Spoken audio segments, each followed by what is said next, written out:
Buenos días. Vamos a dar la segunda clase del tema 9 del Estado moderno. Empezamos con lo que es la conquista de América. Cristóbal Colón era un marino genovés que vivió durante muchos años en Portugal. Elaboró una teoría para llegar a la India navegando hacia el oeste. Hasta ese momento, los portugueses iban bordeando África con la esperanza de encontrar el camino hacia la India. Colón creía que navegando hacia el oeste se llegaría antes y presentó su proyecto al rey de Portugal, que no lo aceptó. Decepcionado, abandonó Portugal camino de Castilla. Vale, aquí tenéis todo lo que había avanzado, todo el camino de los portugueses hacia la India. ¿Por qué quería llegar Portugal a la India? Bueno, y también Castilla, porque en la India había muchas especias, productos que valían muchísimo dinero, que pesaban muy poco, con lo cual se podía llenar todo el barco de ese producto y si regresaba a Europa se podía ganar muchísimo dinero. Los portugueses lo que hicieron es de poco a poco ir bordeando toda la costa de África, lo que se llama navegación de cabotaje, hasta que al final llegaron a la India. ¿Vale? Ese es todo el camino. Pero lo hacen después del descubrimiento de América, lo hacen en 1598.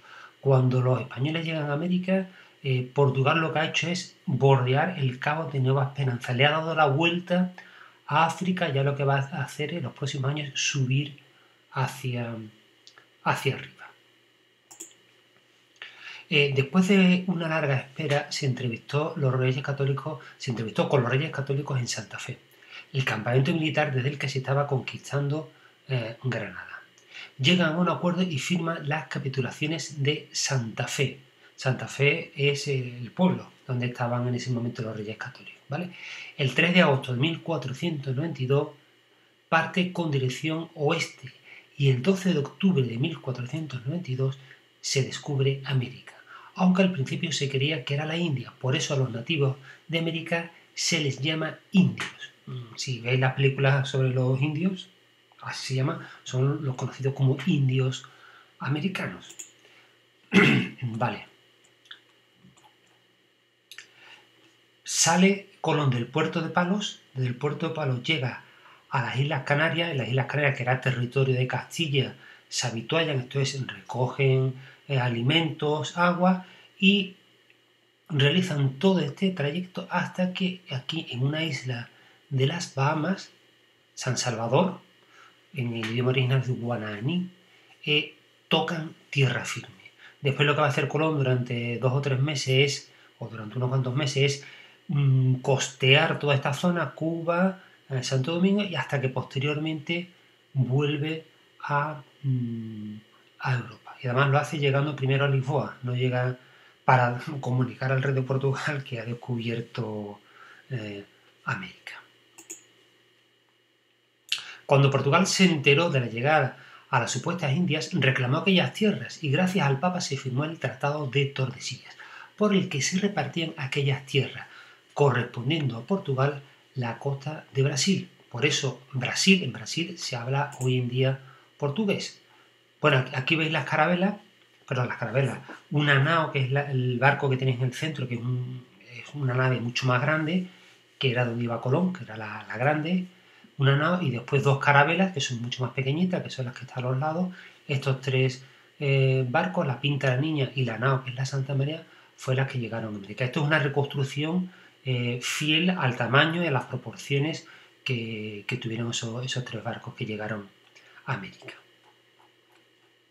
Este es el Tratado de Tordesillas, ¿no? El Tratado de Tordesillas dice que 370 leguas al oeste de las Islas Cabo Verde, que están por aquí, todo lo que se descubrirá a 370 leguas va a ser territorio de dominio portugués. Y más allá de las 370 leguas, aquí veis línea de Tordesillas, más allá de eso sería territorio castellano. Por lo tanto, a España o a Castilla le correspondía todo este territorio, salvo este trocito de Brasil. ¿Vale?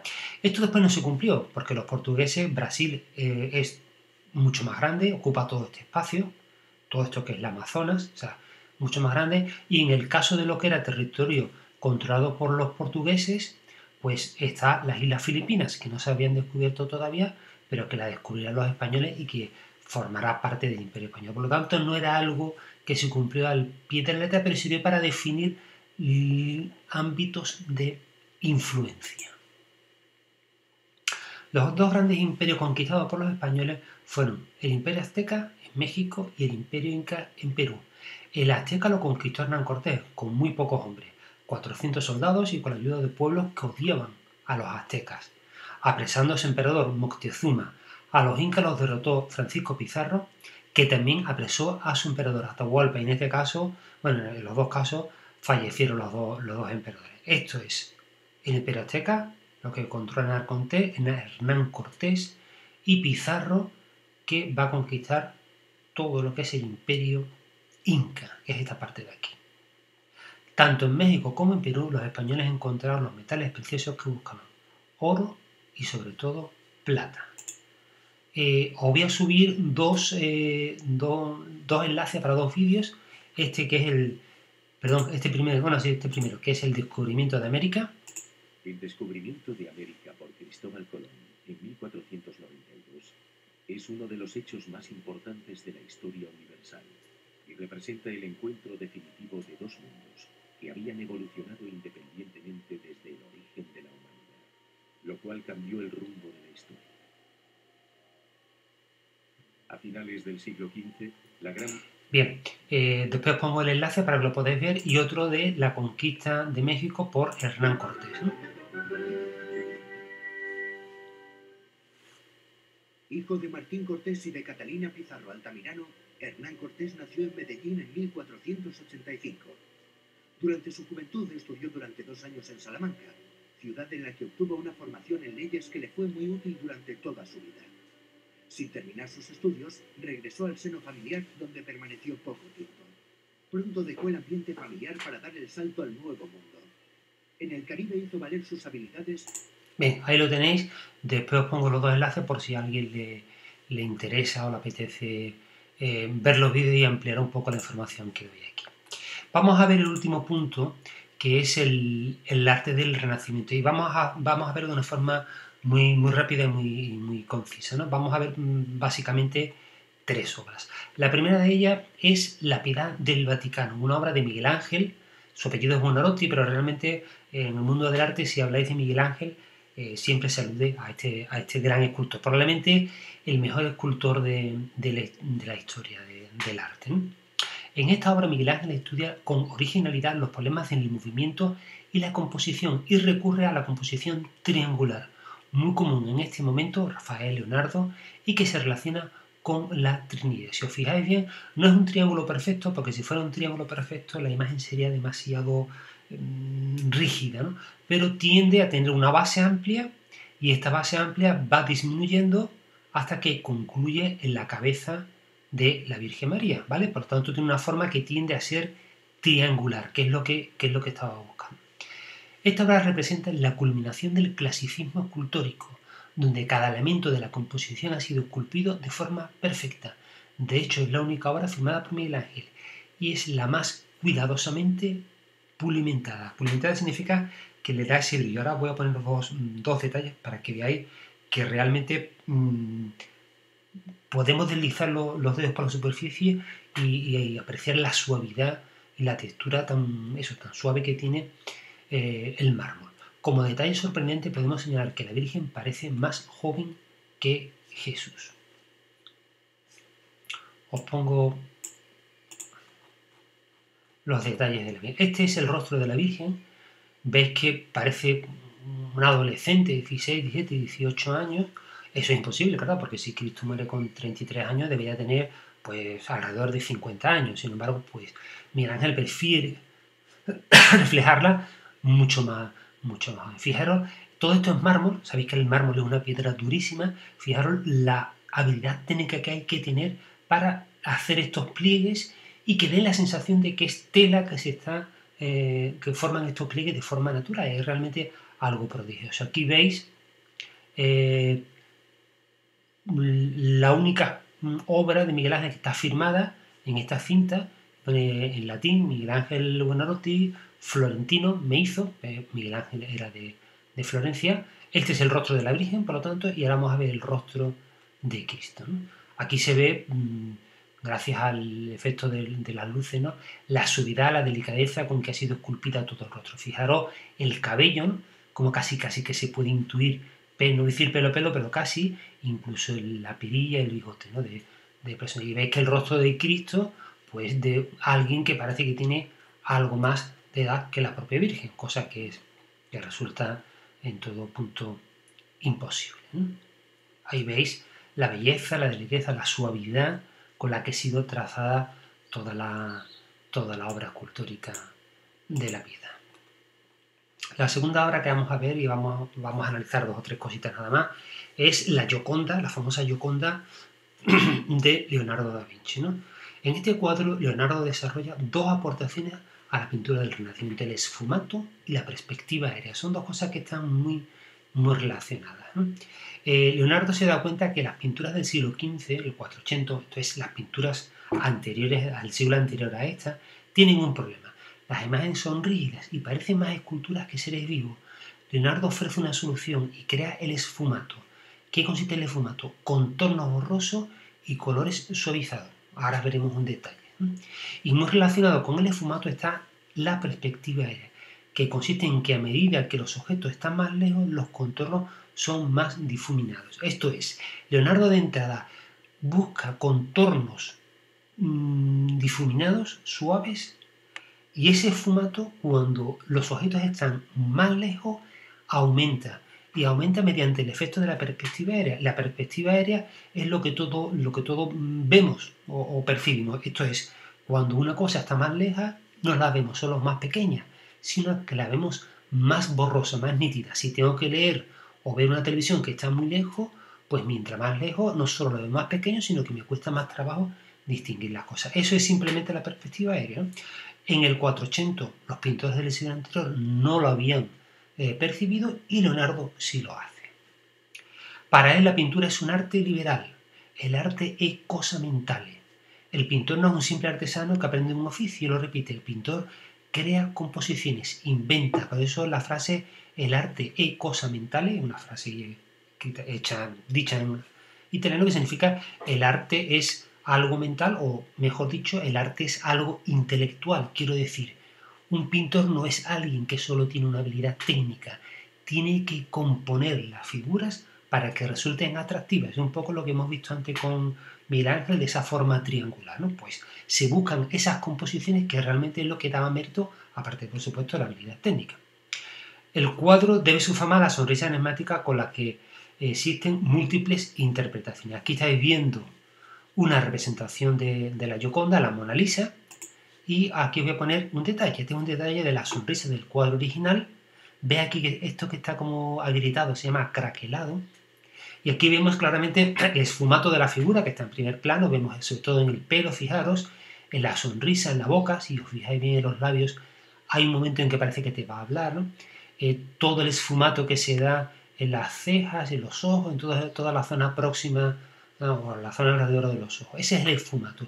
Y la perspectiva era lo que vemos al fondo, donde se ve también ese esfumato, pero que además, como está muy lejos, se ve muy borroso.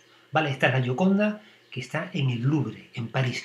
Pero en España, en el Museo del Prado, hay una copia de esta Gioconda, que es esta de aquí, ¿vale? Este cuadro estaba así hace unos años, con el fondo negro, y cuando se hizo una exposición en el Louvre alrededor de la Gioconda, pues el Museo del Louvre le pidió al Museo del Prado este cuadro, y el Museo del Prado dijeron, vale, lo vamos a enviar, pero vamos a limpiarlo. Y cuando empezaron a limpiarlo se dieron cuenta que este fondo negro no era el original. Y empezaron a limpiarlo. Y una vez que quitaron este fondo negro, se encontraron con esto. Se encontraron con que el paisaje que hay en este cuadro del Museo del Prado es el mismo que hay en la Gioconda del Louvre. Y se ha descubierto, mediante una serie de estudios técnicos, que todas las modificaciones, los cambios que Leonardo hizo en la Gioconda ocurrieron también en este cuadro. ¿Qué significa eso? Que este cuadro lo hizo un discípulo al mismo tiempo que Leonardo pintaba la Gioconda. Y cuando Leonardo rectificaba algo, el discípulo rectificaba lo mismo, ¿vale? De tal manera que este cuadro que veis aquí, que es un cuadro también realmente bastante interesante, lo podéis ver si algún día vais al Museo del Prado, ¿vale? Este es el cuadro del Museo del Prado, incluso si queréis, parece más atractiva, más guapa, la Gioconda en esta versión del Prado, y este es el cuadro que está en el Louvre. Es verdad que la sonrisa aquí sí es mucho más enigmática y desconcertante que en el caso del cuadro que está en el Museo del Prado.